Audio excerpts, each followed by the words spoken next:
Hello my friends, finally we have a new military map update with a confirmation about the Ukrainian advancement in Sosnivka direction. This is the southwestern part of the front lines Dnipropetrovsk region, and not just Sosnivka was liberated but also a very small Horoshe village. But according to my data, Ukraine went a little further towards Vorona, and Russians were already forced to leave this small village. Plus they moved back across Vorona river, so Russia lost positions quite fast in this direction, and that is pretty much good. But at the same time, Russians are trying to encircle Ukrainian positions from this southern part. For the last 24 hours they expanded this attack direction with a gray area. So obviously Ukraine now has to counteract to that part. It is 110th Brigade which was deployed in this entire battlefront. And yeah, they don't have like lots of the resources, but they're very capable and they're fighting like hell here. And we have the same confirmation from the Mykol Center 3 analytic. Sosnivka was liberated,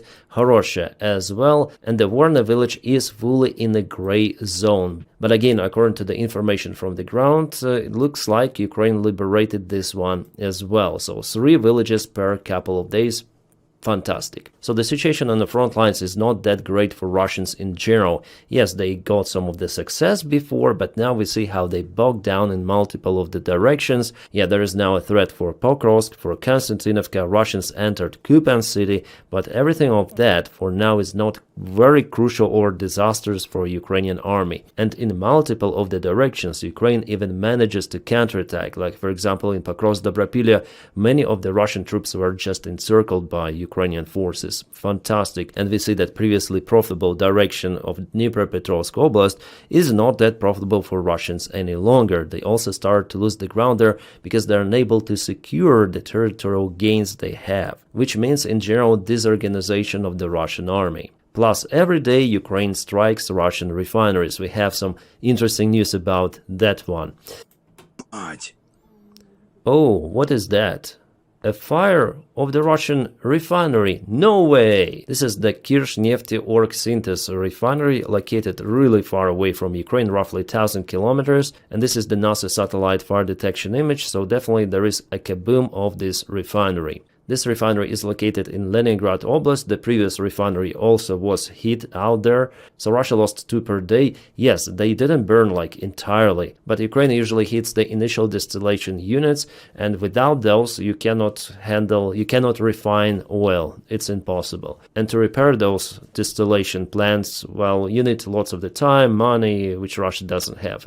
Well, even before the last week, there was the information published that Russia lost 40% of the refineries. And I would say it is even more. And St. Petersburg, which is in the same oblast with those refineries, it may struggle. It may not have enough fuel for any sort of the needs. Well, before Russia tried to secure the stability of the fuel supplies into Moscow region and to St. Petersburg, but we'll see how they manage it right now. Well, also in the same region, in the area of Lake Onega, Republic of Karelia, it's not far away from Finland, Ukraine hit the Russian small rocket ship. It is called Buran M. We have this official report from the Ukrainian Military Command, General Staff Command. And they call it a small ship. Well, definitely it's not that big, but it may carry some of the missiles. Also, it has a huge surveillance antenna and some of the hint of the stealth-like design that Trump doesn't like. He said, I don't know about stealth, but I like the old design of the ships. I like this design, honestly. And I'm happy that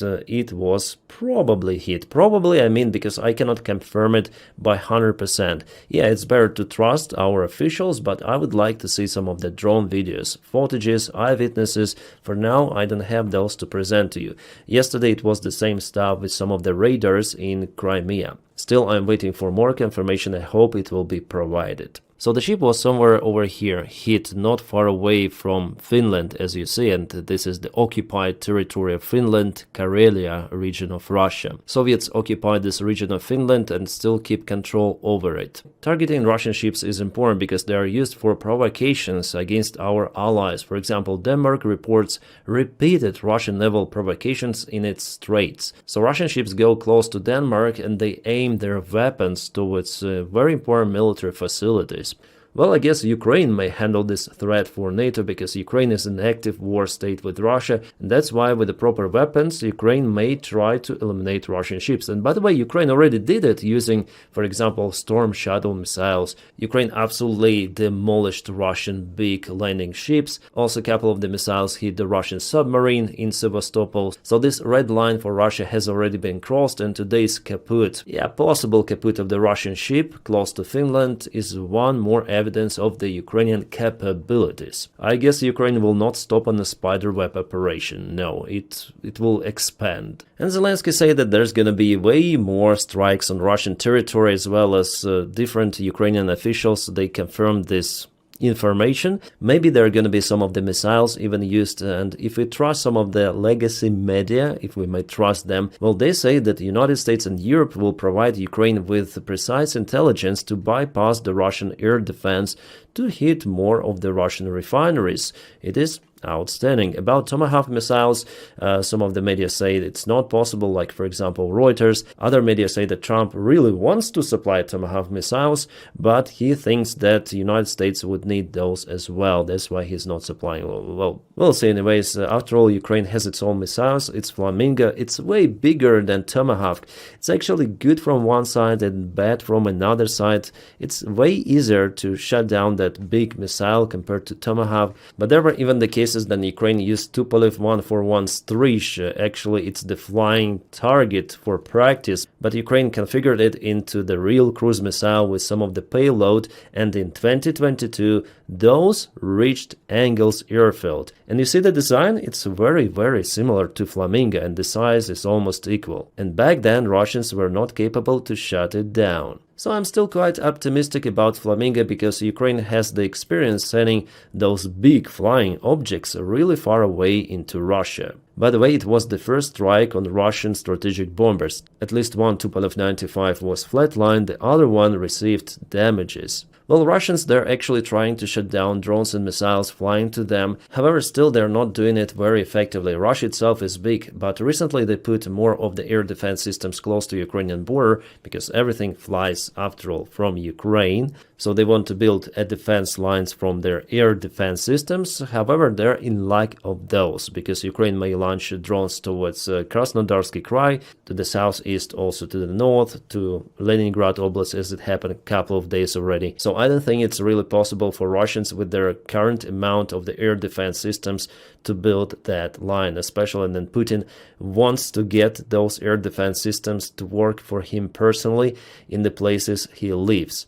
Also, the day before yesterday, Putin visited Sochi, allegedly, and Ukraine also launched some of the drones to Sochi. I read some of the Russian news telling that Putin nearly escaped the strike on him. Yeah, they want to show that Putin is really risking his life for the government duties. And again, there are drone provocations elsewhere in Europe. For example, yesterday, Munich airport alone was closed 2 of the times per single day. It is crazy. Drones were also spotted in Belgium yesterday. The situation with drones is absolutely out of control, and I don't hear any sort of the reports about those drones being shut down by NATO countries, which is strange. I know that Ukraine sent some of its drone air defense units to Denmark, and now they're undergoing common training together with Danish soldiers. They teach them how to use small interceptor drones to fight against Russian threats. As we know, Ukraine is very successful in shutting down Russian drones. And yeah, we have those photos from Denmark. This is a Ukrainian drone interceptor that was delivered to Denmark, and here are our guys together.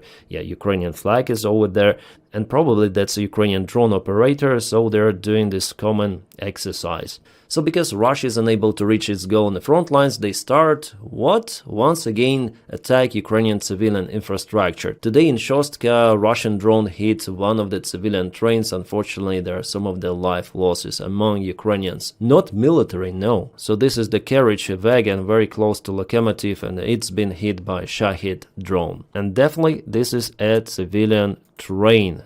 That's the standard color. You see also shrapnel hit the train nearby. Lots and lots of the holes here. Russians disturb Ukrainian logistics, hitting trains. It was a coordinated strike. Russians monitored the train using their surveillance drone, and later on they hit the train. The train, again, is a civilian one. Well, Ukrainian officials say that China provides Russia with intelligence information relative to the targets in Ukraine. As for example, Ukraine gets its intelligence from the Western countries, but it seems like Chinese intelligence gives only civilian targets. Or, as the most probable variant, the Russian regime is just bloodthirsty, and they hit absolutely everything. So the goal for Russia is to terrorize the Ukrainian population, to cause Ukrainians to rebel against the Ukrainian government, to disturb Ukraine from inside. That is the main goal of those strikes. But so far, Russia is not successful in reaching that goal. Also, they disturb Ukraine from inside, brainwashing people, trying to do it, yeah? I see many of the speakers out there in the social media, also people who speak Ukrainian, who just spread the Russian propaganda. And my duty here actually is to counter propaganda, a Russian one. So thank you guys for joining me here on this fight, because it is also very, very important. And you know, guys, this night seems to be not very calm for Ukraine, because Russia is preparing the strike using their strategic aviation and cruise missiles, which they're going to launch from their ships not far away from Crimea. Also, they already launched multiple of the drones towards Ukraine. Well, after I record this video, I'm gonna stream on my other channel. It's, by the way, in the video description just below. And simultaneously, I'll stream on my Twitch. So if you want, you may join, and there I update you live. Wow, it seems like Greece is willing to transfer to Ukraine 60 of M110A2 artillery systems, or Hotvisors, it's better to say. Also 150,000 artillery shells and lots of the other stuff.